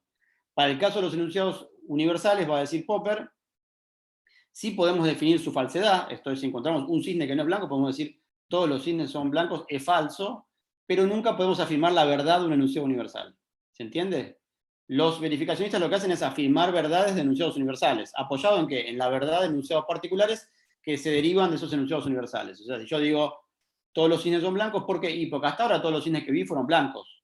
Y nada me hace pensar que el próximo cisne que vaya a ver no va a ser blanco. Entonces yo puedo incluso hasta predecir que todos los cisnes que vamos a ver en el futuro son blancos. Para pensar el ejemplo de los cisnes, ¿no? Digo, no nos metamos con otros ejemplos un poco más complejos. Y es por eso, digamos, que ahí es donde uno puede notar la asimetría entre la verificabilidad y la falsabilidad, ¿no? Popper lo que está diciendo es, no puede justificarse el conocimiento científico a partir de la verificabilidad, o a partir de los enunciados consentidos, que son aquellos que son verificables. ¿Por qué? Porque buena parte de lo que es la ciencia, lo que es el conocimiento científico, que son sistemas, que son teorías, que son hipótesis universales, digamos, no son verificables. Uno no puede verificar la teoría de la gravedad. Uno lo que puede verificar es un enunciado, no sé, por ejemplo, que yo suelto ahora algo y se cae, entonces, bueno, ese enunciado da cuenta de la teoría de la gravedad, pero no está verificándola, ¿se entiende? Uno no puede verificar enunciados universales, dice Popper. Perdón. Uno no puede verificar enunciados universales. No, una consulta. Perdón, pensé que no habías entendido lo que había dicho. No, Por eso es repetí. que siento que me confundí toda, pero para aclarar, Sí. la de verificación, que para los inductivistas era el modo de validar como el conocimiento de enunciados universales, para Popper no existe y solo puede haber corroboración de A ver, enunciados universales, que es como por el momento, y sí validación de enunciados particulares. puede haber verificación de enunciados particulares, va a decir Popper. Uno puede Ajá. definir la verdad o falsedad de enunciados particulares, justamente porque Claro, son pero cuestiones los que universales solo pueden ser corroborados por el momento. solo pueden, de un modo definitivo, solo pueden ser falsados. Uno puede descartarlos de alguna manera. Claro, pero como por el Y momento pueden ser corroborados. corroborados. En realidad, por eso, cuando uno lee a Popper y ve la palabra corroborado, muchos dicen, che, pero no es lo mismo que la verificación. Uno podría decir, a los fines prácticos, esto es, en términos de hipótesis generales que sobreviven y que no han sido eliminadas, uno podría decir, sí, más o menos van por el mismo camino. Pero si uno va al núcleo de la cuestión, que es justamente, Popper lo que te va a decir es, no es lo mismo hablar de una ley científica verificada que una ley científica o una hipótesis corroborada. ¿Se entiende? Esa es la gran diferencia entre el método hipotético deductivo y el método nomológico deductivo. Justamente el nomológico deductivo habla de leyes y habla de leyes en términos de verificación, ¿no? Y esa es una diferencia importante, digo, porque justamente para Popper no hay leyes que no tengan carácter hipotético. Hasta la ley más fuerte, más que tiene, no sé, puede haber leyes científicas que tengan una vigencia de 100, 200 años que no muestren fisuras. Popper va a decir, es tan falible como las leyes más comunes de alguna manera, ¿no? Como las leyes científicas más comunes. Esto es falible, es falsable digamos, y se puede descartar en algún momento de alguna manera, ¿no? Pero por el momento han sido corroboradas. O sea, algo corroborado es algo que uno intenta falsar y que no logra hacerlo. O sea, que de alguna manera resiste esos intentos de falsación. Por eso decía esto de intentos fallidos de falsación, ¿no? Digo, a veces parece una especie de negación de la negación, entonces puede haber algún tipo de mareo en esos términos. ¿Se entendió, Thais? Va, me dice Thais ahí, así que yo te digo Thais, o Sí, Tai. sí. Thais, gracias. Bueno. vamos a continuar entonces un poco con Popper, ¿no? Llegamos al problema de la demarcación, ¿no? Que es el tema central. Siempre nos quedamos sin demasiado tiempo, pero vamos a ir avanzando. Y bueno, tiene que ver justamente con parte de lo que venimos hablando, ¿no? Cómo se distinguen los enunciados científicos de aquellos enunciados pseudocientíficos con pretensión científica, ¿no? Decimos muchas veces científicos y a veces marea. Bueno, como decíamos antes, uno de los problemas de los verificacionistas o de la lógica inductiva es que su criterio que tienen para distinguir aquello que es ciencia de aquello que no es ciencia, como decíamos antes, tiene que ver con el sentido, esto es lo que llaman los enunciados con sentido. ¿Y cuáles son los enunciados con sentido? Aquellos que son verificables. Digo esto porque está acá en esta diapositiva, pero vamos un poco más rápido porque ya lo hemos dicho de alguna manera. Entonces Popper un poco lo que dice es, en su afán por distinguir ciencia de metafísica, y por justamente decir ciencia es solo aquellos enunciados que tienen sentido, de aquellos que son verificables, dice Popper, finalmente lo que están haciendo es dejar afuera a los sistemas teóricos, a las leyes científicas, al núcleo de buena parte del conocimiento científico. ¿Por qué? Porque, como dijo Popper antes, un enunciado universal no es verificable. Si uno quiere verificar un enunciado universal, o bien cae en una falacia, en la falacia de afirmar el consecuente, o bien cae en algún tipo de forma no sólida o no lógica de justificar estos enunciados, ¿no? Entonces, lo que dice Popper es, si uno se toma demasiado en serio el criterio de verificabilidad para distinguir ciencia de no ciencia, finalmente la ciencia estaría compuesta solamente por los enunciados particulares observables. Todo el resto, los enunciados generales, los sistemas teóricos y demás, se iría con la metafísica, ¿no? Es una especie de chicana, de alguna manera, que uno puede pensar que hace Popper, pero que tiene su sustento, digo, en términos de que es efectivamente así, digamos. Los enunciados universales no se pueden verificar, uno no puede definir la verdad de un enunciado universal de un modo definitivo, sino puede en todo caso definir la verdad de los enunciados que se derivan de esa hipótesis o de ese enunciado universal. ¿Se entiende esta idea? Bueno, es el modo en el cual Popper dice, bueno, la verificabilidad efectivamente tiene estos límites y tiene este problema al momento de distinguir metafísica de ciencia. Dice entonces Popper, las leyes científicas no pueden reducirse lógicamente a enunciados elementales de la experiencia, esto que decía recién, uno no puede poner a prueba las leyes científicas, no son empíricamente verificables, o sea, son verificables solo de un modo indirecto, esto es solo a partir de enunciados particulares que la informan o que hablan de esas leyes, y entonces dice justamente que este criterio de marcación de la lógica inductiva, la verificabilidad, no nos permite establecer una separación clara entre ciencia y metafísica, ¿no? De hecho, ahí también un poco profundiza un poco la idea de que los únicos enunciados con sentido no son los enunciados científicos, pero ese es otro tipo de discusión. Pero básicamente, si vamos a pensar que justamente los únicos enunciados que tienen carácter científico son aquellos que son verificables, va a decir Popper, estamos ante un error. Obviamente, Popper hace toda esta crítica porque él tiene que justamente defender el propio. Como dice acá el título de esta diapositiva, su criterio de marcación es la falsabilidad. Volvemos siempre, como verán, esto ya lo dijimos en algún momento y volvemos sobre esto, ¿no? Popper dirá que todo sistema es científico si es susceptible de ser contrastado por la experiencia y justamente que pueda ser refutado, ¿no? por esta contrastación de alguna manera. Una hipótesis es falsable si existe la posibilidad de que uno o los enunciados observacionales puedan llegar a ser incompatibles con dicha hipótesis, ¿no? Digo, esta idea de, si uno dice todos los cisnes son blancos, es un enunciado justamente que es científico, en tanto y en cuanto, si uno encuentra, por ejemplo, un cisne que no es blanco, está en condiciones de desechar esa. Uno si dice, el día viernes va a llover, que es algo que, por ejemplo, si uno se fija en los pronósticos, más o menos van en esa línea, al menos varios pronósticos dicen eso.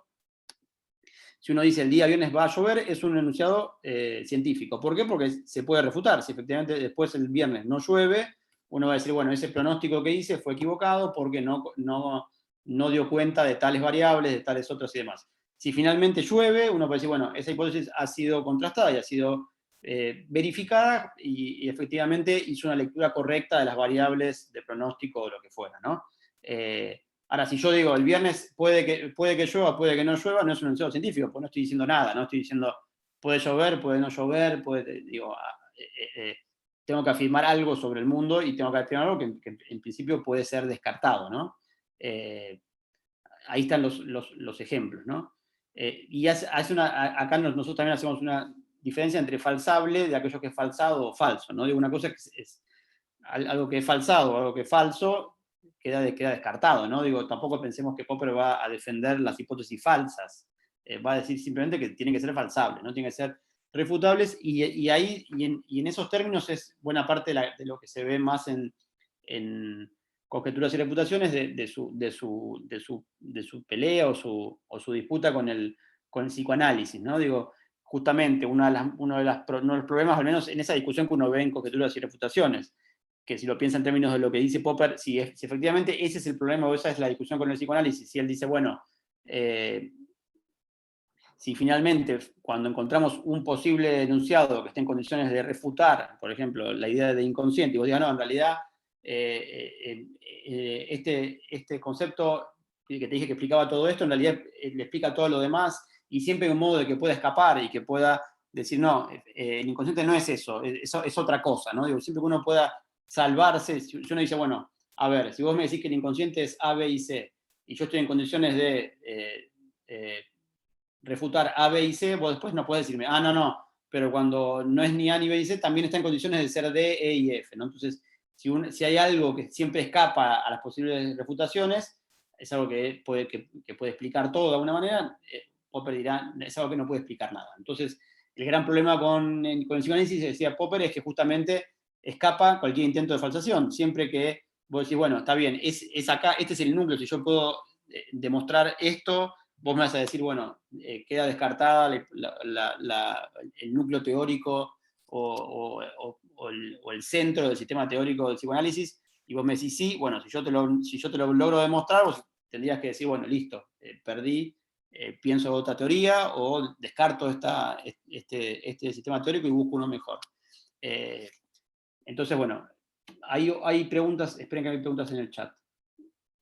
Acá dice Ailén, resumen, los enunciados particulares pueden ser verificables, queda corroborado. Los enunciados universales nunca pueden ser verificables, sí pueden ser falsables, queda refutado. Lo que queda corroborado en términos popperianos son los enunciados universales. Los enunciados universales que son puestos a prueba y que no logran ser refutados o falsados, quedan corroborados. Digamos, en términos estrictos, es bastante parecido a lo que antes se llamaba como enunciados universales verificados, pero con la diferenciación de que no es lo mismo un enunciado que se define a sí mismo como verificado, un enunciado universal que se define a sí mismo como verificado, con un enunciado universal que se define como corroborado. La diferenciación está justamente ahí entre verificación y corroboración. Corroboración, de alguna manera, es el modo no, o un subproducto de un intento de falsación que no llegó, que no cumplió su cometido, ¿no? Digo, cuando uno intenta falsar algo y no logra falsarlo, bueno, queda corroborado. Hay más cosas. Al verificar los enunciados particulares ahora justo se me mezcló con una ventana. Al verificar los enunciados particulares que se deducen de los enunciados universales, ya que estos enunciados universales no pueden ser verificados, se puede afirmar que el enunciado universal fue corroborado, entendido, gracias. Perfecto, perdón. Leí algo que ya estaba respondido. Entonces, decíamos que Popper encuentra que la falsabilidad no solo es un criterio que digamos, corresponde a los enunciados particulares, digamos, un enunciado particular que es falsable, es bastante sencillo de entender, pero Popper de alguna manera también habla de justamente para pensar la idea de la falsabilidad, lo piensa en términos de los enunciados universales o generales, ¿no? Y las hipótesis, las teorías. La falsabilidad justamente es aquello que nos permite justamente distinguir ciencia de dogma, ¿no? En algún punto lo que dice Popper es, si algo que se pretende a sí mismo como científico no tiene modos de ser refutado, está perfecto que sea enunciado, o sea, está perfecto que haya gente que defienda ese tipo de enunciados, pero no forman parte del campo de la ciencia, ¿no? También, ahí Popper también se la agarra con, no sé si con el marxismo o con cierta lectura del marxismo, ¿no? Digo que incluso habla de socialismo científico, se llena de palabras en términos de hablar de ciencia, pero cuando alguno de sus núcleos se pone a prueba y hace algún tipo de ruido, encuentra modo de salvarse y decir, bueno, no, finalmente encontramos una hipótesis auxiliar, una hipótesis ad hoc que permite salvar el sistema teórico general. Entonces, lo que decimos acá, el Popper dice que no se exige que un sistema científico pueda ser seleccionado de una vez para siempre, en un sentido positivo, pero sí que sea susceptible de selección en un sentido negativo por medio de contrastes o pruebas empíricas, ¿no? Digo, un poco lo que decíamos recién. El único modo de estar seguro o de poder de alguna manera avanzar en términos científicos es a partir del descarte justamente de las hipótesis universales que no resisten ciertas contrastaciones o que ciertas contrastaciones dan cuenta que es momento de descartarlas, ¿no? Perdón, una consulta. Decime. No me quedó claro eso de las hipótesis ad hoc, porque en una parte del texto habla como de este intento de salvar, pero no entiendo bien, o Sí. sea, él no está de acuerdo con eso entonces. No, ahí justamente en esta diapo se habla un poco de esto, ¿no? Digo, Ah, él sí, perfecto. igual tiene algún, no siempre sostuvo la misma idea, pero en líneas generales él era menos complaciente con la idea de hipótesis ad hoc, porque justamente son modos de en algún punto hacer algún tipo de trampa, ¿no? Digo, o de sostener hipótesis que no se sostienen, entonces uno empieza a poner parches, ¿no? Cuando uno dice todos los cines son blancos, yo te digo, bueno, pero encontré un cine que no, y decís, no, en realidad es un cisne que fue sometido a un problema de contaminación, ¿no? Y en realidad tuvo un problema de pigmentación, pero en realidad todos los cines siguen siendo blancos. Ese cine no era blanco porque, y ahí hay una especie de paréntesis, explico por qué este cine no es blanco, porque bueno, un problema de pigmentación, un problema de lo que fuera. Si uno, con sus hipótesis, justamente, una vez que empiezan a tener problemas y que empiezan a encontrar falsadores potenciales que efectivamente dan cuenta que es una hipótesis que tiene algunos inconvenientes, si uno empieza a ponerle parches, es decir, bueno, esta hipótesis funciona siempre, salvo en el caso A, y en el caso B y en el caso C. Y cuando se da también H y F, tampoco se da. Entonces, bueno, si es una hipótesis que dice todos los A son B, salvo en, y son muchos salvos, bueno, finalmente es una suerte de hipótesis que empieza a perder valor, ¿no? Digo, o que empieza a tener problemas. Cuando esos salvos, o esas hipótesis ad hoc, o esos modos de intentar salvar una hipótesis ya son demasiados, digamos, por ahí es momento de descartarla, ¿no? Entonces, un poco lo que dice Popper, en principio trata de no ser muy amigo de la idea de las hipótesis ad hoc o lo que uno podría llamar un parche de una teoría, ¿no? Que es lo que están, bueno, justamente tiene que ver con las posibles objeciones a la falsabilidad, ¿no? Que están acá en esta diapo, están detalladas de un modo bastante claro, ¿no? Como decía, hay otros textos en los cuales Popper es un poco más, o sea, al menos admite que las hipótesis ad hoc en algunos contextos pueden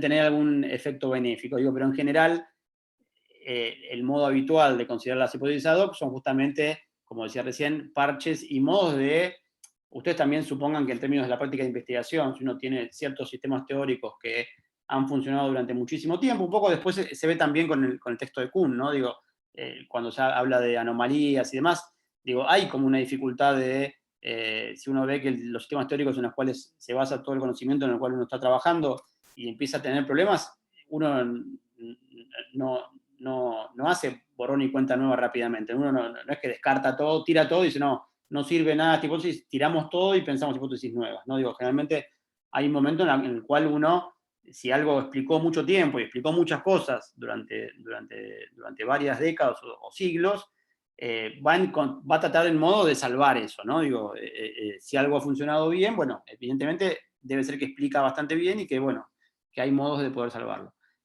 El tema es justamente saber encontrar el límite en el cual, bueno, la hipótesis ya no se sostiene, y uno la está sosteniendo, digo, por ahí, me parece que Popper lo está pensando en términos de las ciencias en general, pero cuando uno piensa en términos de las ciencias sociales, y eso pasa bastante, a veces, no sé, como yo les decía la semana pasada, si uno trabaja sobre, suponga, no sé, partidos políticos o sistemas partidarios y demás, y está en un contexto en el cual los partidos políticos se caen a pedazos, y bueno, uno va a tratar de buscar el modo de decir, no, pero no hay democracia que funcione sin partidos políticos fuertes, vigorosos, y entonces, bueno, nada, uno trata de generar parches para decir, bueno, ahora hay un contexto en el cual los partidos, porque son, digamos, no sé, en contextos de el mundo de la opinión pública, donde importan más las personas y menos los colectivos o los colectivos partidarios, no sé, busca el modo de salvar esta idea de que, no se supongan que los partidos políticos tienen que seguir siendo el centro del sistema democrático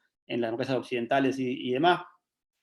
Digo, es algo que justamente a veces sucede que, no es por decir un ejemplo ahora, digo, pero por ahí en algún momento el modo en que se organizaron los sistemas políticos en Occidente, que eran partidos políticos de una característica, quizá en el futuro tenga que ser otra cosa. No lo sé, o quizá tengan que ser los partidos, digo, pero si uno trabajó toda su vida con partidos políticos, va a seguir creyendo en la idea de que los partidos políticos son algo que es importante en un sistema democrático, ¿no? Y por eso, entonces uno no va a fácilmente desechar la idea de que los partidos políticos son centrales en un sistema democrático, si va a tratar de salvarlo de alguna manera.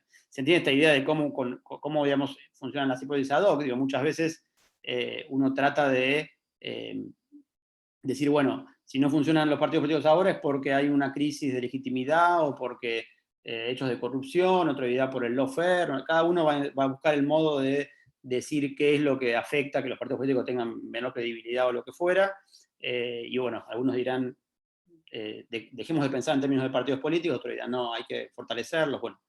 No viene al caso ahora en este ejemplo, pero es para que pensemos justamente esta idea de cómo uno puede pensar hipótesis ad hoc que salven sistemas teóricos cuando evidentemente están, digamos, el ejemplo que damos siempre, no sé, si es un barco que se hunde, a veces esas hipótesis ad hoc tratan de tapar, digamos, este barco que se hunde con una tapita, ¿no? Digo, ese agua finalmente se la va a terminar tragando, digo, pero por eso, digamos, es que pensamos en estos términos. No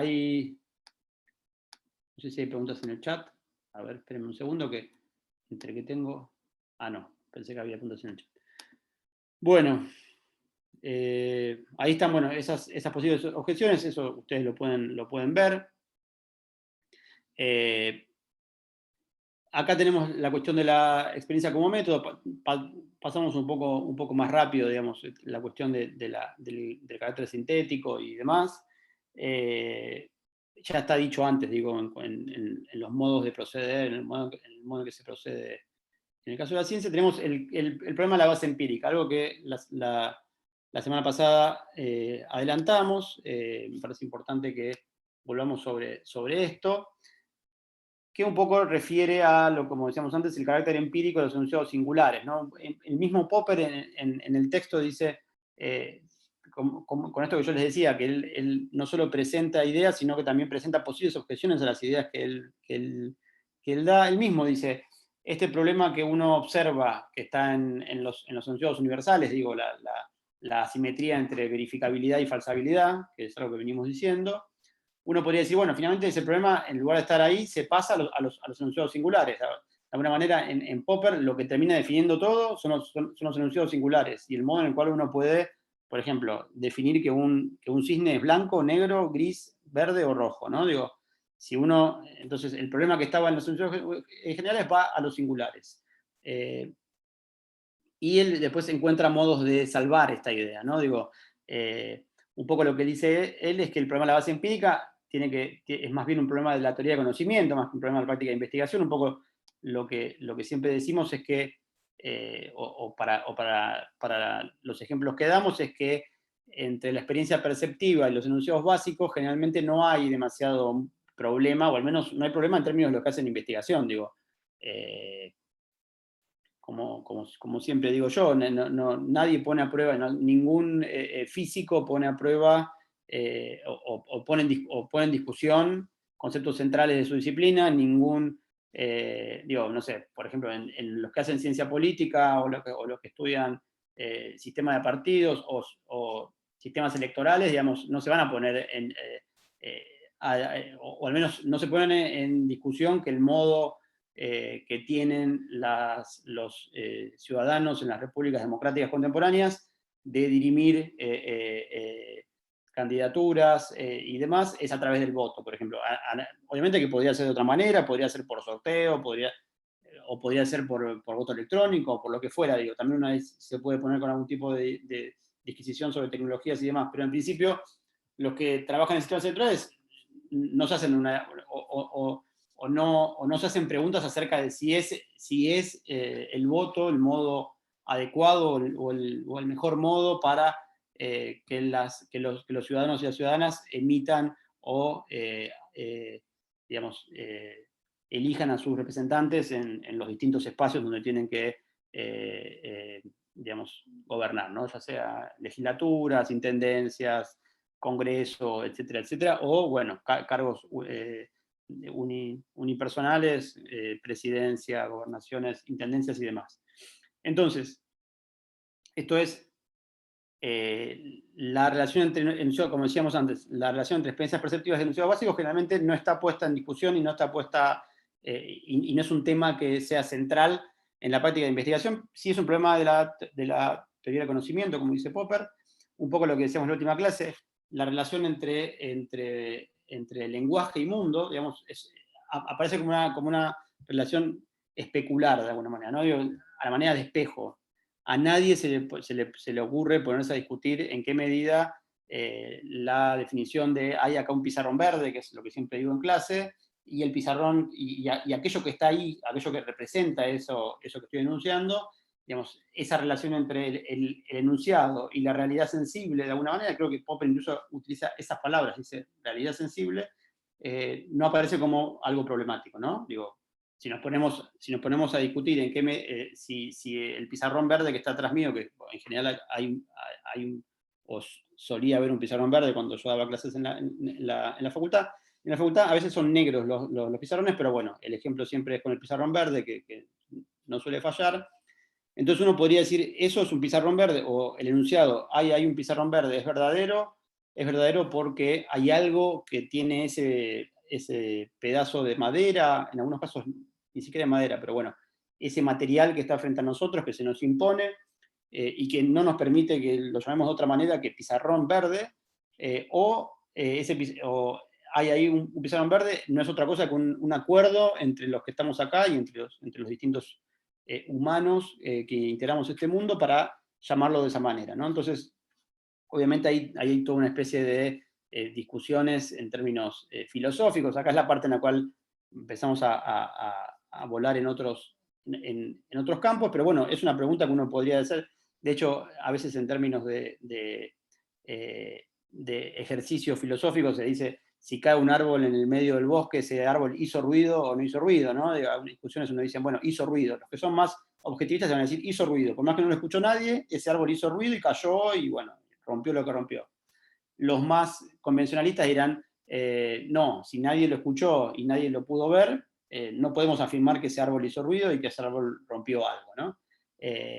Entonces, bueno, están los que dicen, bueno, ese pizarrón verde no es otra cosa que una convención que los humanos, a la que los humanos acordamos para poder nombrar ciertas cosas en el mundo, y otros dirán, no, hay algo en el mundo que se nos impone que no nos permite llamarlo de otra manera.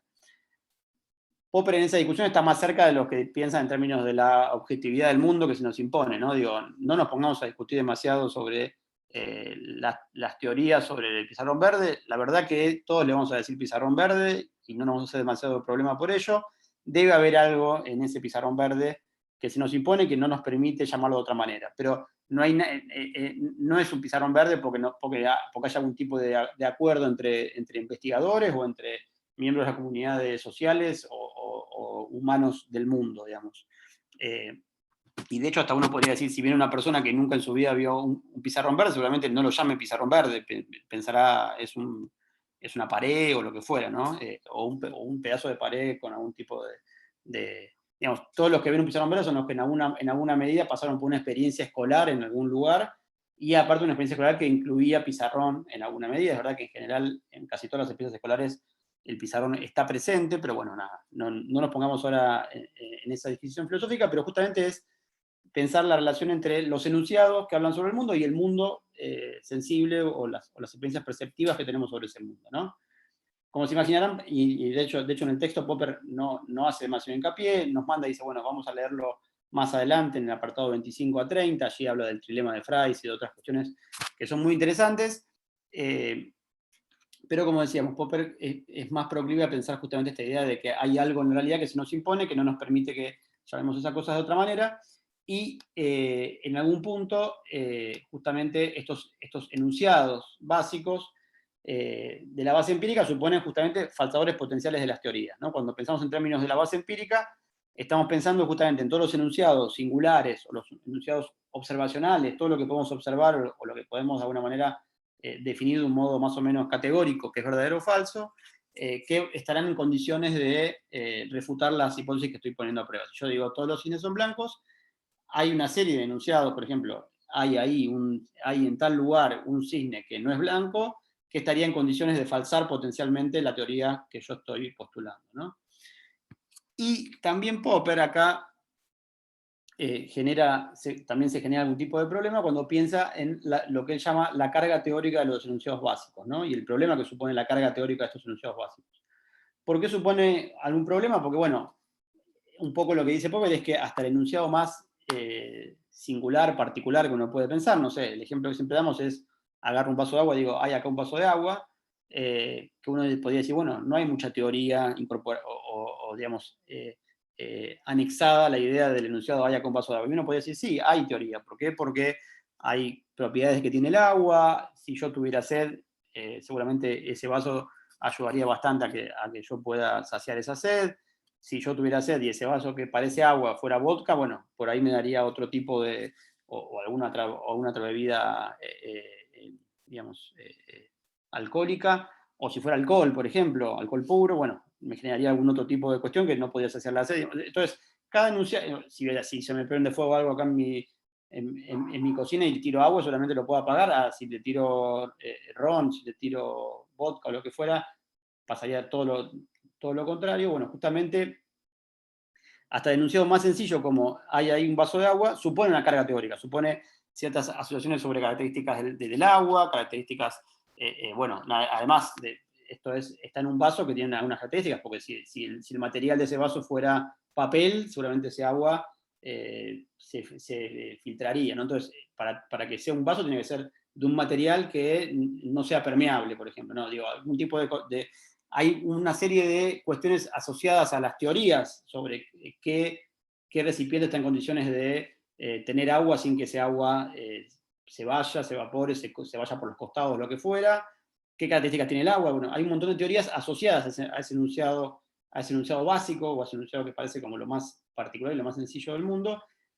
Y al depender de otras teorías, uno también podría decir, bueno, si ese enunciado particular depende de teorías, también esas teorías son falsables. Entonces, quizá lo que hoy pensamos que tiene que ver con propiedades del agua, o propiedades del material, del vaso, de ese recipiente del agua, también puedan ser refutadas en algún momento. Entonces, bueno, ahí también hay un problema de que los enunciados, que por ahí en algún momento vamos a definir como aquellos que son verdaderos o falsos y que permiten justamente que descartemos alguna hipótesis y teoría, quizá hoy pensamos que son verdaderos y mañana uno descubra que son falsos, o viceversa. Entonces también genera alguna serie de inconvenientes. Digo, pensar justamente, si yo descarto una hipótesis porque defino que un enunciado verdadero me permite falsar una hipótesis, pero después lo que yo pensaba que era verdadero, al final no era verdadero, porque ese enunciado tenía carga teórica, eso es, tenía dependencia de otras teorías que también eran falsables y que en algún momento fueron refutadas, genera cierto problema de que los enunciados singulares no son enunciados tan sencillos o tan fáciles de definir de una vez y para siempre que son verdaderos y falsos. ¿Se entiende esta idea? Igualmente Popper avanza, no es que va a decir, tiene carga teórica, entonces no podemos avanzar. ¿Por qué? Porque hasta los enunciados más sencillos, más particulares, más singulares, tienen dependencia de teorías. Entonces uno podría decir, bueno, listo, ahí no podemos ir a ningún lado. No, Popper va a decir, uno igualmente avanza, porque que tengan carga teórica no quiere decir que uno no pueda trabajar con ellos, ¿no? Acá pregunta Darío, ¿se puede encontrar alguna relación entre la carga teórica de los enunciados básicos con el concepto de regresión infinita? Uno puede pensar digamos, lo que sí está claro es que el mismo Popper dice, acá podrían decirme que me voy a una relación infinita en la cual uno no puede avanzar y demás. Bueno, él encuentra un modo, o al menos postula un modo de tratar de salir de esa relación infinita. Uno podría decir, si uno no puede estar seguro de un modo definitivo, la verdad o falsedad de un enunciado particular, en Popper, uno no podría hacer nada. Digamos, si uno se pone estrictamente a pensarlo, digo, si uno no puede definir, hay ahí un cisne blanco, uno no puede definir si es verdadero o falso de un modo concluyente, no está en condiciones ni de poner a prueba ninguna hipótesis, bueno, pero Popper va a decir, sí, de alguna manera uno está en condiciones. Lo que sí hay que tener presente es que esos enunciados no son enunciados que no tienen ninguna relación con la teoría, tienen relación con teorías. Obviamente, una vez que esas teorías, si en algún momento esas teorías se ponen, se refutan y demás, habrá que habrá que eventualmente rever lo que uno pensó sobre esos enunciados particulares. Pero en principio, uno va a pensar que esos enunciados particulares, más allá de la carga teórica que tengan, uno puede avanzar y uno puede definir de un modo concluyente si son verdaderos o falsos, ¿no? Por eso digo, el mismo Popper arranca diciendo, el problema de los enunciados universales que yo trato de resolver, digo, la asimetría entre verificabilidad y falsibilidad, me pueden decir, ahora se me pasan los enunciados singulares. Entonces podríamos decir que hay una relación infinita, o alguien puede decir, acá también hay una relación infinita. O sea, lo que vos salvaste en un lugar, se te está complicando en otro. Y él trata de salvarlo y lo hace de un modo bastante razonable. Después obviamente hay muchas críticas a Popper y uno puede pensar que hay baches y demás. Y avancemos en esta idea de cómo Popper de alguna manera trata de salvar el tema de la base empírica y la carga teórica y algunas cuestiones más, que tiene que ver justamente con la objetividad científica y las convicciones subjetivas, ¿no? Ahora van a ver que volvemos sobre el tema de la base empírica. Popper entonces define, como ya decíamos al principio, objetivo como aquello justificable, contrastado y comprendido por cualquier persona, a la manera de Kant. Digo, la objetividad supone la constatación intersubjetiva, como decíamos antes, y las nociones de regularidad y reproductibilidad. Eso es un poco lo que decíamos al principio respecto de los experimentos, ¿no? Digo, es algo que uno puede poner a prueba de un modo transparente y de un modo, si se quiere, universal. Esto es que cualquier persona puede venir y ponerlo a prueba y lo puede reproducir sin tener ningún tipo nada, no puedes decir, solo lo pueden reproducir las personas que vivieron en Argentina 30 años, 40 años, 50 años, ¿no? Digo, cualquiera lo puede poner a prueba. Obviamente que, como contraprestación, lo subjetivo tiene que ver con los sentimientos, convicciones, que corresponden al terreno de la psicología científica y no cumplen ningún papel en la justificación de enunciados científicos. Ahí Popper es bastante taxativo y dice, no hay modo que uno pueda justificar algo por las convicciones propias, y también, no lo dice en este texto, pero lo dicen otros, como la visión de historicismo, poner a prueba una hipótesis o un enunciado no tiene nada que ver con las convicciones de quien genera ese enunciado, ¿no? Digo que a veces eso muchas veces pasa, digo que suponiendo que uno tiene un problema personal con alguien, entonces bueno, voy a tratar de refutar las teorías de esa persona porque tengo algún tipo de encono. O al revés, digo, uno con su mejor amigo, que es científico, dice, bueno, voy a poner a prueba y no es ningún problema personal con él, en todo caso es justamente tratar de pensar que no hay ningún enunciado, ninguna teoría que se justifica en función de las convicciones. Uno obviamente con las convicciones puede elegir en qué terreno o en qué campos trabajar, pero después cuando uno genera hipótesis, genera teorías, esas teorías se ponen a prueba más allá de las convicciones que uno pueda tener o de las opiniones o los sentimientos que tengan sobre estas cuestiones. Y decíamos entonces que dice Popper que la objetividad también alcanza a los enunciados que componen la base empírica, esto es, a los enunciados particulares, ¿no? Digo, a veces uno piensa que la objetividad es simplemente una cuestión de los enunciados universales. Y dice ahí Popper que no puede haber enunciados últimos en la ciencia. Esto es, no hay ningún enunciado que no sea contrastable, ¿no? Uno puede, en el caso de que un enunciado se define a sí mismo como científico, es susceptible de ser puesto a prueba. Esto es, uno lo puede contrastar. Y ahí también Popper mismo dice, bueno, cuando yo digo esto, entonces otra vez me van a decir, entonces nunca puedo definir la verdad o falsedad de un enunciado singular porque siempre se puede seguir poniendo a prueba y uno puede contrastar hasta el infinito, se genera una relación infinita, le podrían decir también, en términos de contrastaciones. Esto es vos decís, bueno, este es el enunciado verdadero, y vos decís, bueno, no, pará, lo quiero seguir contrastando, dejame un rato más que lo quiero seguir poniendo a prueba, a ver si lo puedo falsar. Bueno, Popper